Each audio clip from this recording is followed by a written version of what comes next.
네, 안녕하세요.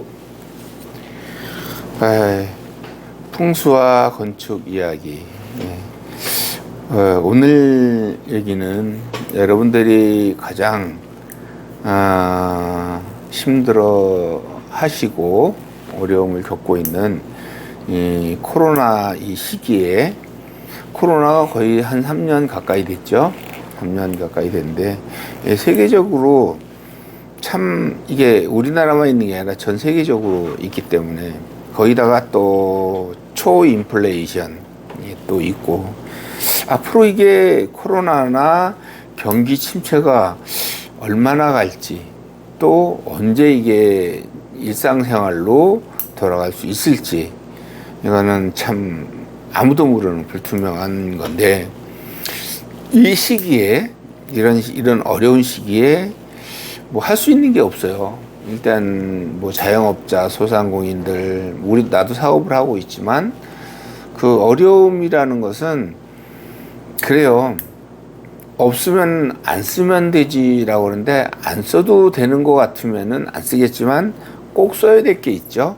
그렇죠. 지출이죠. 고정 지출이죠. 근데 이런 것을 꼭 고정 지출 외에 줄여야 될 것. 지금은 수입이 적기 때문에 지출을 줄이는 수밖에는 방법이 없습니다. 그리고 될 수 있으면은 여러분들이 대출을 안 받으시는 게 좋다, 이렇게 보여지고요. 저도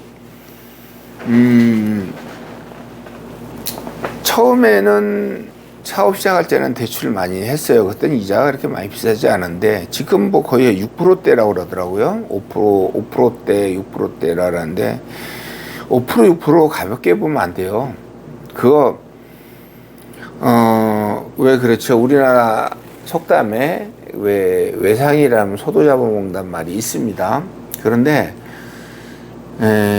대출은 한번 받지는 쉬운데 받고 나서 상환하기가 참 힘들어요. 근데 경기가 좋으면 모르는데 그렇지 못하기 때문에 힘들다는 겁니다. 그래서 대출은 안 받으시는 게 좋고, 가급적이면은 받더라도 자기 상환 능력에 비례해서 받으시는 게 좋다. 그래서 말씀을 드리고요. 앞으로 이제 제가 해야 될 게, 앞으로의 부동산 전망과 미래, 그 다음에 건축을 해야 될지, 아니면 전세나 월세, 세를 살아야 될지, 아니면은 도심보다는 조금 벗어난 외곽 지역에서 가족들이, 예를 들어서 4인 가족이라고 봤을 적에, 돈 버는 사람이 나 혼자다, 아니면은 내 와이프하고 나하고만 있다라고 했을 적에는, 제가 볼 적에는 도시에서 많은 지출을, 생활비를, 세를 내가면서 있는 것보다는 조금 도심을 탈출해서 외곽지역 1시간 이내 거리에서 전철 가능하고, 그 다음에 자가용이 있으면은, 서울에서 강남에서 강북 가는데도 50분 걸린다 그래야 돼요. 4, 50분, 1시간. 차 막힌 면허로 쉬어갈 때는 1시간이 넘게 걸린다 그랬는데, 이런 데를 찾아서 한번 주거지로 옮겨보는 것도 하나의 방법이 되지 않을까, 이렇게 생각이 들고요. 그러면 앞으로 부동산 전망에 대해서, 미래에 대해서 제가 간단하게 말씀을 드리자면은 그렇습니다. 부동산은요, 어떻게 되는지 예측이 없습니다. 개구리가 어디로 뛸지, 그 방향을 어디로 뛸지 모르듯이 부동산도 마찬가지입니다.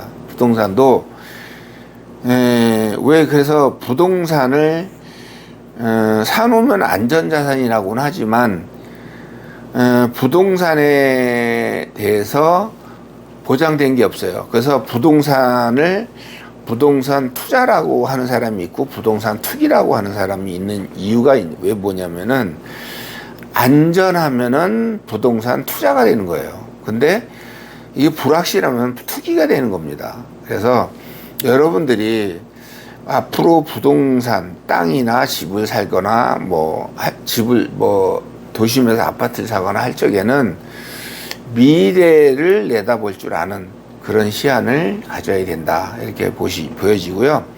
특히 그 도심에 계시는 분들이 외곽 지역에다가 건물이나 무슨 오피스텔 원룸 이런 걸 사가지고 노후의 연금은 연금식으로 이렇게 안전자산으로 세를 받아 먹으려고 그렇게 하시는 분들이 좀 많이 계시더라고요. 주변에 보니까. 그런데 중요한 건 뭐냐면은 우리나라에 집이 없다 우리나라 도시에 서울에 집이 없다 해도 없는 게 아니에요. 있어요. 많아요. 공실일도 많고요. 그런데 없는 건 돈이 없는 거지 집이 없는 게 아닙니다.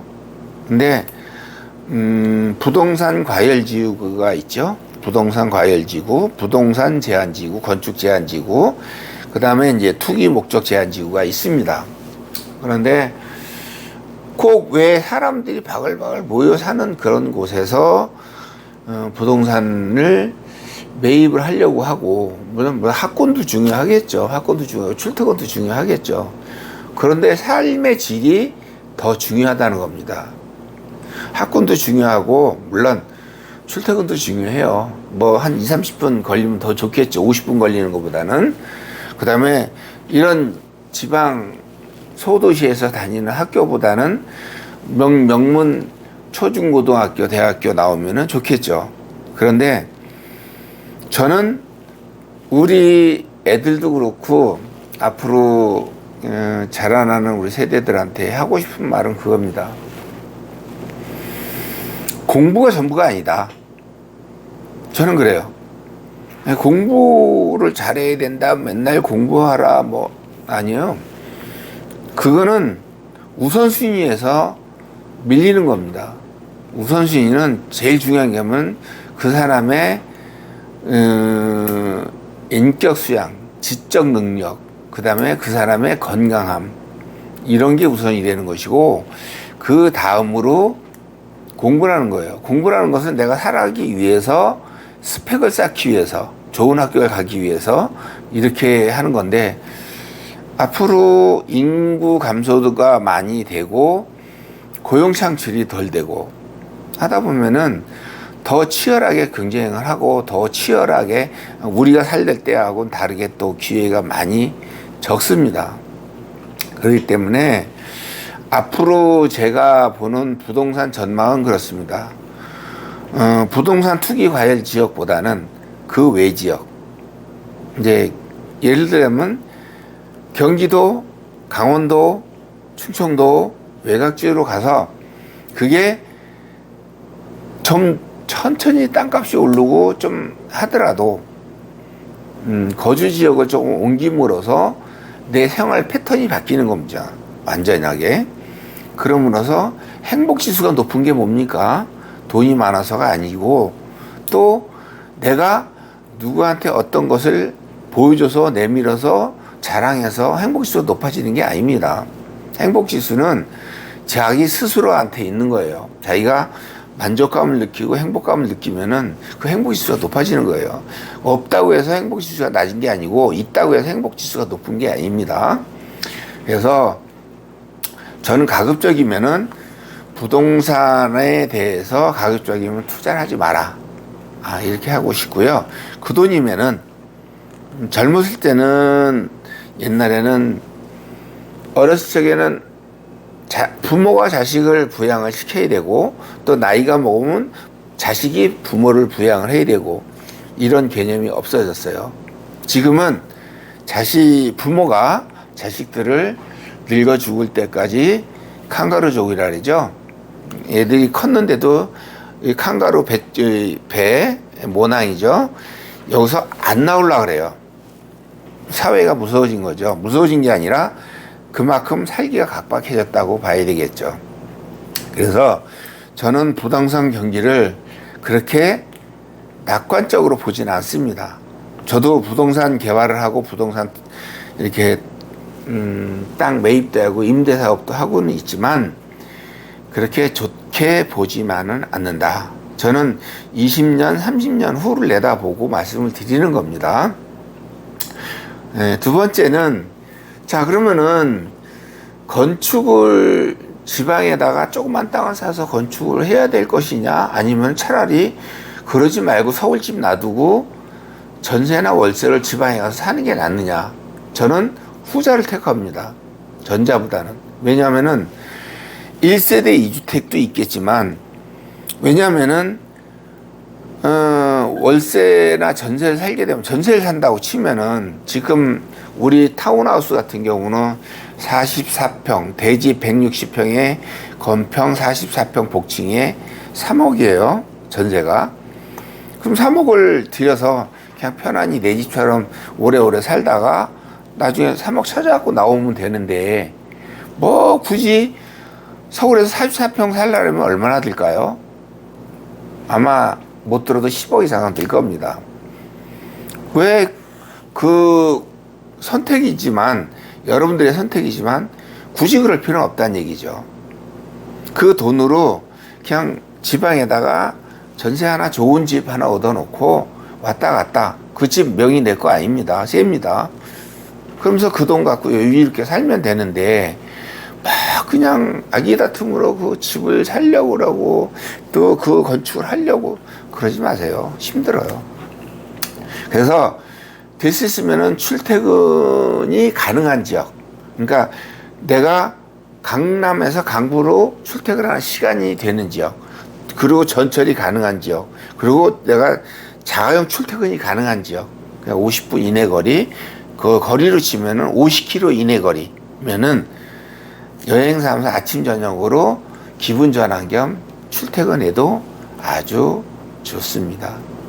그래서 여러분들이 부동산에 대해서, 부동산 경기에 대해서 앞으로 그 대출, 그리고 또 이제 코로나 끝나고 난 이후에 지금이 어떻게 보면은 경제 빙하기라고 보면은 될 것 같습니다. 경제 빙하기가 맞고요. 그게 언제 끝날지 모르고 미확정적인 겁니다. 그러니까 여러분들이 잘 고민을 해보세요. 잘 고민해 보시고, 만일에 그게 낫다, 나는 이 돈이 대출 안 받고 이 돈 갖고 집을 사고 여기서 생활할 수 있다, 그러면은 그렇게 하시는 게 맞습니다. 그렇게 하세요. 그런데 그렇지 않고 어려운데 대출까지 받아가면서 꼭 도시에서 주거를 영위할 필요는 없다, 저는 그렇게 생각을 하고요. 그 다음에 출퇴근이 가능한 지역이면은 조금 외곽을 조금 벗어나면은 그런 집이 많습니다. 저희 타운하우스 말고도 많이 있습니다. 근데 한번 찾아보시고 그런 데서 생활을 하시는 것도 아이들 정서에도 좋고 또 행복 지수가 많이 높아집니다. 남는 여윳돈이 있다면은 맛있는 거 드시고 그리고 여행 다니시고 행복한 생활을 하는 게 저는 낫다고 보여집니다. 예, 오늘은요 부동산 경기에 대해서 이렇게 말씀을 드렸는데, 부동산 전명은 누구도 경기는 몰라요. 저도 부동산을 하고 있지만, 여태까지 40년 가까이 부동산을 하고 건축을 하고 있지만 그건 누구도 모르는 겁니다. 하늘도 몰라요. 하느님도 모르죠. 그렇기 때문에 불확실성에 투자를 하는 것보다는 확실한데 투자를 해서 내 행복 추구, 여기 사람들이 갖고 있는 게 기본 행복 추구권이 있습니다. 거주의 자유권도 있고 이동의 자유권도 있고 그 다음에 자기 행복 추구권도 있습니다. 그러니까 여러분들이 조금만 내려놓으시면, 조금만 욕심을 덜 부리시면은 많이 행복해질 수 있다는 거, 이런 거를 알려드리고 싶습니다. 오늘은 간략하게나마 건축하고는 조금 거리가 있는 건지는 모르겠지만 어쨌든 이런 식으로 말씀을 드리고요. 다음 시간에는 건축에 대해서, 그 다음에 지목과 그 다음에 건축을 하는 데 있어서 건축을 보고 땅을 고르고 건축을 어떻게 하는 게 좋은지 요거에 대해서 말씀을 또 올리도록 하고요. 오늘 이 시간은 마치고 지금 태풍이 올라와서 비가 많이 온다고 많이 오고 있습니다. 미스처럼. 근데 이게 이제 오늘이나 내일이면 끝날 것 같은데 모쪼록 이런 우기 때 코로나도 많이 지금 굉장히 늘어나고 있습니다. 감기 조심하시고 코로나 조심하시고 늘 건강하고 행복한 일만 가득하시길 바랍니다. 감사합니다.